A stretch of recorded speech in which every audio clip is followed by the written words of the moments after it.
এই বাড়িতে বন্ধু, আপনি আবার আসছেন? এই চলো তো। তুমি আমার উপরে জেদ করে ওকে কেন কষ্ট দিচ্ছ? আমার মেয়ে আমার যা খুশি তাই বলবো, আপনি বলার কি? আর কেনই বা আসছেন এখানে?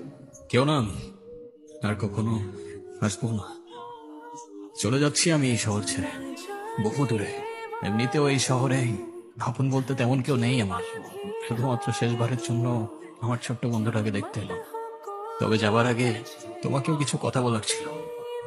বলো। বাবা মা থাকতেও তাদের ভালোবাসাটা কখনো পাইনি আমি। ছোটবেলা থেকে একা একা থাকতে শিখে গেছি। আমার মতো যারা আছে না, তারা নিজের কষ্টটা কখনো বলে বুঝাইতে পারে না, বা বলতে পারে বলার মানুষটাই থাকে না।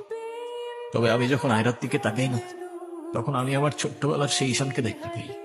শুধুমাত্র এটুকু বলতে চাইছে, আমার জীবনের মতো অ্যাটলিস্ট ওর জীবনটা হতে দিও না। আমার উপরে থাকা অভিমানগুলোর জন্য তুমি ওকে কষ্ট দিও না। ভালো থেকো ছোট্ট বন্ধু, আর তুমিও ভালো থেকো। আমি ঈশানের কাছে যাবো, আমার হাত ছাড়ো। ঈশানকে যেতে দিও না প্লিজ। তুমি যা বলবে আমি তাই শুনো, প্লিজ হাত ছাড়ো। ঈশান, কি? ঈশান তুমি যেও না প্লিজ।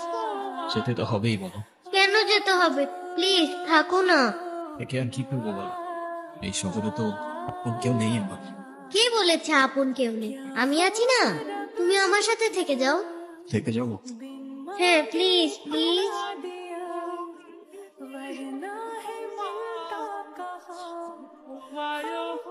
ওকে বন্ধু, থেকে গেলাম। সত্যি? সত্যি।